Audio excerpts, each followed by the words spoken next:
राधे राधे। राधे राधे महाराज जी। महाराज जी, मैं अपनी तरफ से हर कार्य अच्छी प्रकार से करता हूँ, वो सबके हित में करता हूँ, परंतु लोग फिर भी मेरे से संतुष्ट। संसार किसी को नहीं बख्शता है। आप बिल्कुल नहा धो के सही बोली वो संसार नहीं। इसलिए खूब नाम जप करो और पवित्रता से जीवन निर्वाह करो, इसी में सुखी रहोगे। महाराज जी, वो हमें अपयश देते रहे तो भी हमें उनका हित करते रहना चाहिए। बिल्कुल करना चाहिए। हम बंद नहीं करेंगे,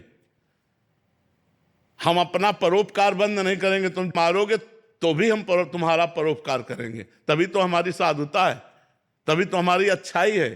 जैसे आप अच्छाई कर रहे हो और लोग आपकी बुराई कर रहे हैं, तो बुराई करने की तो बात जाने दो, आप हमें मारोगे तो भी हम आपका अच्छा ही करेंगे, ये हमारी अच्छाई है। ये हमें अपने नियम को अपनाना है कि अगर हम बुराई करने वालों के संग में आकर उनकी बुराई कर बैठे तो उन्हीं के जैसे तो हम हो गए। हम अपनी अच्छाई को दृढ़ रखेंगे कि आप हमें मारोगे भी तो भी हम भगवान से प्रार्थना करेंगे कि आप स्वस्थ रहो, आपकी बुद्धि ठीक रहे, आपको कभी कष्ट ना हो। तभी तो हमारी भक्ति सिद्ध होगी, तभी तो हम भक्त कहलाएंगे, तभी तो हम अच्छे कहलाएंगे। इसलिए उमा संत कह यही बड़ाई, करत मंद जो करे भलाई। नितिन जी। राधे राधे। राधे राधे महाराज जी। महाराज जी, भाव और भावुकता में फर्क कैसे समझें? भाव वाली स्थिति तो इस कामी मन में नहीं है, पर देखो, थोड़ी बहुत भाव भावुकता जो भाव होता है वो भजन के बल से प्रकट होता है, और जो भावुकता होती है वो तत्कालिक होती है। लेकिन जो भाव है वो स्थायी होता है। वो 5 होते हैं: शांत भाव, दास्य भाव, सख्य भाव, वात्सल्य भाव और गोपी भाव।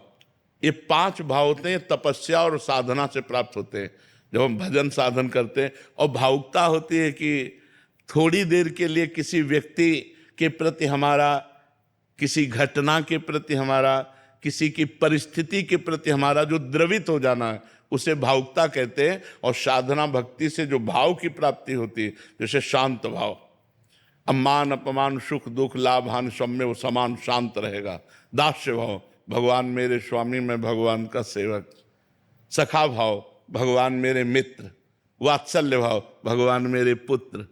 गोपी भाव, कांता भाव, भगवान मेरे प्रीतम।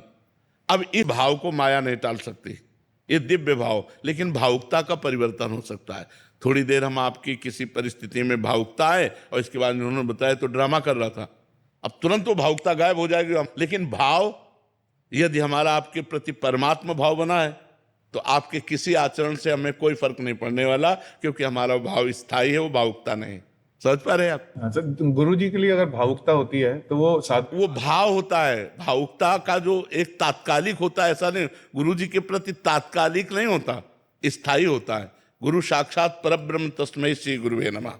अपने गुरु के लिए संपूर्ण जीवन समर्पित कर देना, अपने गुरु की आज्ञा में प्रत्येक पल चलना, अपने गुरु के लिए तन मन धन सर्वस्व वार देना, ये भावुकता नहीं होती, ये भाव होता है। गुरु के प्रति भाव होता है।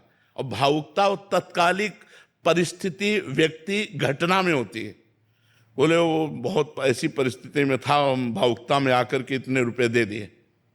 वो भावुकता में, घटना परिस्थिति में जो आता है वो तात्कालिक होती है, लेकिन जो भाव होता है वो स्थायी होता है। गुरु के प्रति जो हमारा गुरु भाव है, गुरु साक्षात परब्रह्म, ये हमारा स्थायी भाव है, इसमें परिवर्तन नहीं होना चाहिए। तभी मोक्ष की प्राप्ति होती, तभी कल्याण की प्राप्ति होती। थोड़ा साधना करते समय भावुकता होती है तो ये नहीं, ये सतोगुणी है। पर इसमें ध्यान रखे, दया बिना साधु कसाई, और दया करी तो आफत आई।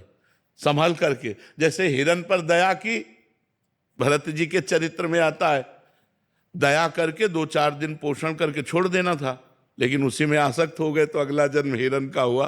तो दया बिना साधु कसाई, और दया करी तो आफत आई। बहुत संभल के दया करनी चाहिए। दया में फंसाव भी है। दया में ऐसी दया करे कि जैसे कोई डूब रहा है तो चतुरता यह है कि उसको रस्सी या वस्त्र का सहारा दे, स्वयं अपने हाथ न पकड़ा दे।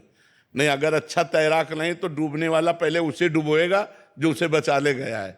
ऐसे इस माया का कार्य है कि अगर हम यहाँ दया करें तो हम उसे आश्रय दे दें, हम खुद ना फंस जाए उसकी दया में। अगर फंस गए तो फिर हम ही पहले डूबेंगे माया में। इसलिए बहुत संभल करके, अपने भावुक लोग फंस जाते हैं, इसलिए भावुकता को संभालना चाहिए। भाव नहीं फंसेगा, लेकिन भावुकता फंसा देगी। कोई आपके सामने जरा सा भी दुख प्रकट करेगा तो आपको लगेगा क्या करूं, इनका दुख कैसे दूरी करूं। तो बहुत संभल करके, बहुत सोच समझ कर। आज संसार में छल कपट पाखंड नाटक इसकी बाहुल्यता है, तो आज का समय थोड़ा भावुकता संभालने का है, नहीं तो हमारी जेब काट लेंगे। भावुकता में ऐसे भी लोग हैं। शोभना जी एमपी से। श्री हरिवंश महाराज जी मुझे इसी जन्म में भगवत प्राप्ति करनी है, पर पता नहीं कैसे। विरक्त या विरक्त मार्ग बहुत कठिन सा जान पड़ता हाँ, है। देखो, ग्रस्त में जाए तो डर विरक्त लगता या है। गृहस्थ दोनों भगवान के लाडले पुत्र हैं। दोनों का अधिकार है भगवान प्राप्ति करना।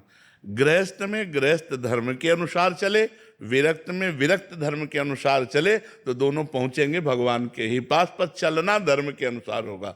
गलत अगर रास्ता हमारा हो गया, जैसे मान लो बिहारी जी इधर है, अब हम इधर दौड़ लगा दें तो जिंदगी भर दौड़ते रहे, हम बिहारी जी नहीं पहुंचेंगे। और इधर हम लेट के चले तो हम बिहारी जी पहुंच जाएंगे, क्योंकि सही रास्ता है।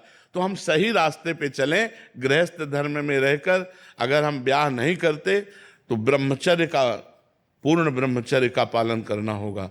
और बड़ा कठिन है ब्रह्मचर्य का पालन करना। देखो, बातें बनाना अलग बात है, जब वेदनाएं काम आदि की सताती हैं तो उन वेदनाओं को सहन करना केवल भजन बल से, दूसरा कोई बल काम नहीं करेगा। यदि आप डट के भजन करोगे और कुसंग से बचोगे तो ब्रह्मचर्य रह सकते हो, नहीं तो गृहस्थी में रह करके ब्रह्मचर्य रहना बहुत कठिन है। विरक्ति में कि भाई एकांत कमरे में किसी से मिल नहीं रहे, चलो भाई, जैसे गृहस्थी में परिवार के जन आ रहे हैं, वो सब हंस रहे हैं, सब खेल रहे हैं, अपने सब मनोरंजन कर, क्योंकि गृहस्थी में, और हमको उन्हीं के बीच में रह करके एक उदासीन जीवन भगवत प्राप्ति के लिए करना बहुत कठिन हो जाता है। और विरक्त में अगर हम कदम रखते हैं तो ये आग का मार्ग है। जैसे आग पे चलना है ना, चढ़ के मोम तुरंग पर चलिबो पावक माय, प्रेम पंथ अति कठिन है सबको निभात नाय। बोले मोम के घोड़े पे चढ़ के आग की ज्वाला से निकलना, समझो, मोम का घोड़ा पिघल जाएगा ना, मोम के घोड़े पे चढ़ के आग की ज्वाला से निकलना, ये विरक्त मार्ग है। कोई बिरला ही इसे पार कर पाता है, नहीं तो गिर जाता है। कोई कंचन में, कोई कामिनी में, कोई कीर्ति में फंस जाता है। भगवत प्राप्ति तक तो पहुंचना बड़ा कठिन होता है। तो हम धन्यवाद देते हैं कि आप भगवत प्राप्ति करना चाहते हैं, पर कहीं जाइएगा मत, अपने घर में रहिए, अपने परिवार में सुरक्षित रह करके सद्वृत्ति के द्वारा भगवान का भजन करिए, भगवत प्राप्ति करिए।